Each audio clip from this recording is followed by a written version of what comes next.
If you ever thought that Christopher Columbus, the man who discovered the American continent, was a hero, well, let me be the first to tell you that you are dead wrong. He was not a hero. In fact, he was the complete opposite. He was a bad man with bad ideologies and even killed millions of people. Now, this is not going to be a video on Christopher Columbus, but rather on what he started, the Transatlantic Slave Trade.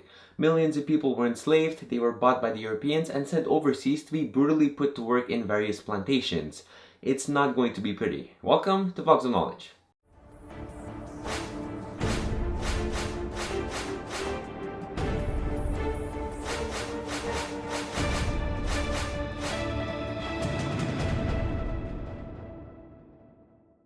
Now, besides the Rwandan genocide, I think this is the deadliest and the most violent topic that I've covered yet. And I mean, if the only thing worse than this is a genocide, then I think we're in for a pretty interesting story. While I'm not going to show you anything that's going to make you feel uneasy, you might feel disappointed in humanity. We're literally talking about one of the worst displays of human negligence in history. And I mean, as much as I don't like talking about sad and depressing things, I feel that we have to talk about it because unfortunately it's part of who we are, it's part of our history. We should use this as a lesson, learn from our mistakes, and not do it again. As always, let's put all this in historical context and get some background. Now, in the late 15th century, Europe was already importing and using some slaves in various plantations.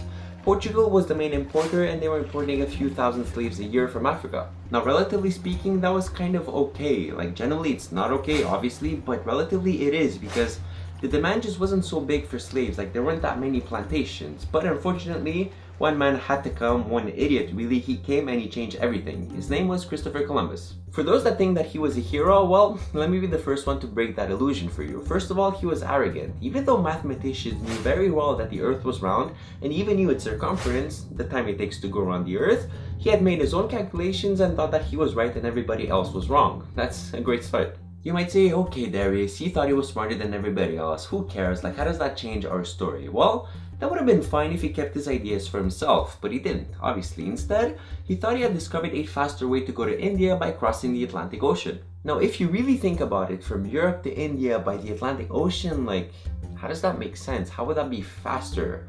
Well, according to his calculations, it was faster. He believed that the Earth was 3 times smaller than it actually was. And he even refused to believe anybody else that said otherwise. He tried to get support to get somebody to sponsor his trips, but he kept failing because, after all, the majority of people knew that he was wrong. It wasn't until he went to the Spanish monarchy that he found success. Basically, he wanted to prove his theory, and the Spanish monarchy wanted the spices from India. It was a good fit, so they sponsored his trip. And so in 1492, he left Europe and went straight to what he thought was India. And well, you know the rest. You know the story about what happened with Christopher Columbus. But what you probably didn't know is that when arriving to the Americas, what he thought was India, he treated the locals like garbage, he raped their women, he enslaved them, he captured them and took them back to Europe, effectively starting the Transatlantic Slave Trade. Now, remember how I said that Portugal was the main importer of slaves from Africa and that relatively speaking that was kind of okay because there weren't that many plantations, the demand wasn't so high, especially compared to what's about to happen? Well, all of that was about to change dramatically, and I mean, does it really surprise you? A whole continent had just been discovered. The American continent, mainly the southern part of the United States all the way up to Brazil, was rich in exotic resources like tobacco, coffee, and sugar.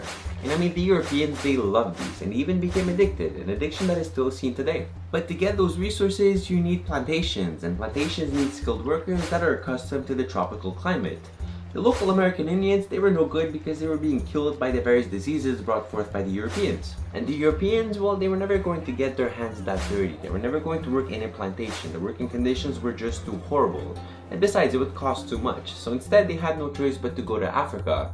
They realized that Africa has virtually an unlimited supply of skilled workers that are accustomed to the tropical weather. And that was a perfect solution for the Europeans, except for the fact that they needed now a lot of slaves, a lot more than before, and they had to find a way to get the Africans to give it to them.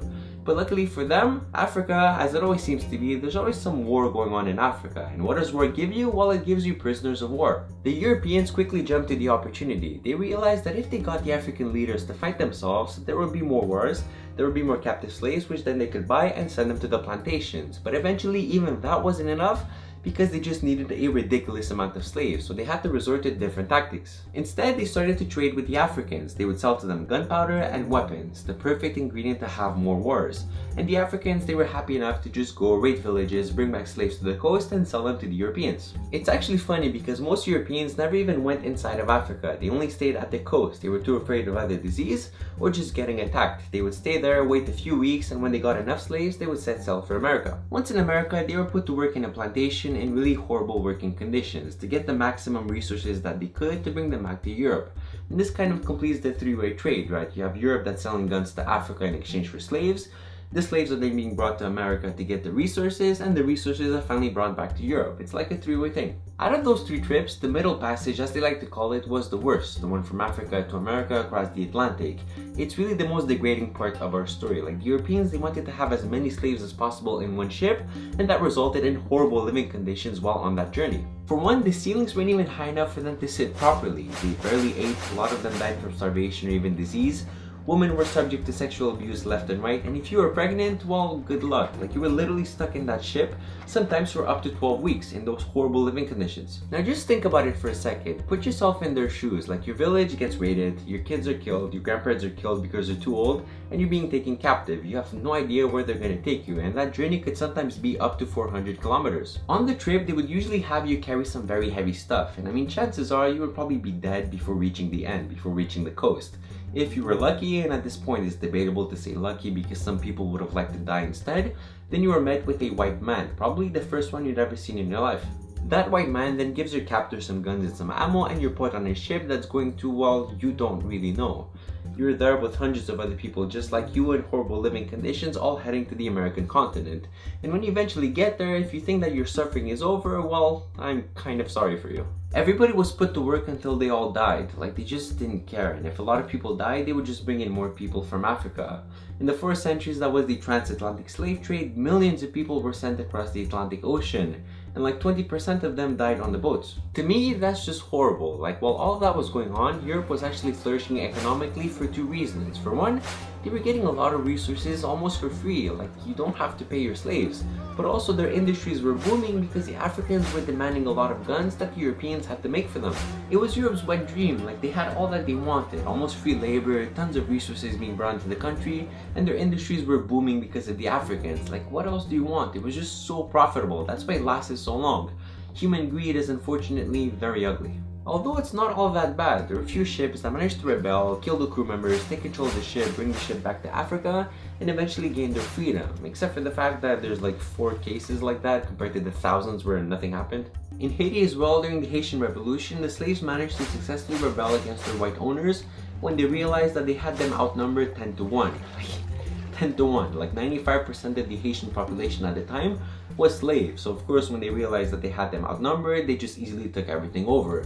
It was actually the only successful slave rebellion in history. So how did the transatlantic slave trade end? Well, there's no definite reason, and what I mean by that is that nothing really big happened to stop it all of a sudden. People just grew up and they realized that it was bad and they wanted to stop doing it. Already by the 19th century, the United States had already become a country and they were against slavery. Now of course, there was still the American Civil War in which the southern states still wanted slavery, but eventually that was fixed and no slavery was the way to go. In 1807, the United States banned the importation of slaves, which really slowed down the transatlantic slave trade. And I mean slowed down and not stopped, because it never really stopped. It wasn't that well enforced. But eventually, the United States also abolished slavery. Portugal, Spain, France, and England eventually banned the importation of slaves and just slavery altogether. What really remains is a lot of Brazilians and Haitians that have African roots. And I mean, it makes sense, right? There's literally millions of people that were brought over from Africa. I'm really happy with this ending. Like, I know it's not ideal, it's not what was preferable, but still, we grew up and we learned from our lessons and not to do it again.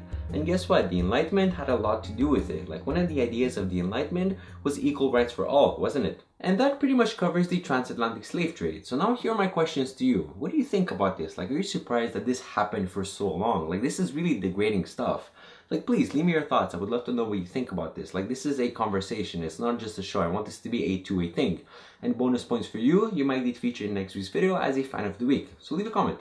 As you know, and as I say at the end of every video, I haven't talked about everything, and the things that I did talk about, I haven't gone into too much detail. That's okay, that's actually done on purpose. I want you guys to go out and research on your own, and maybe learn a thing or two. With that being said, my name has been Cosden. You can follow me on social media, It's been an absolute pleasure, and I will see you all next Wednesday.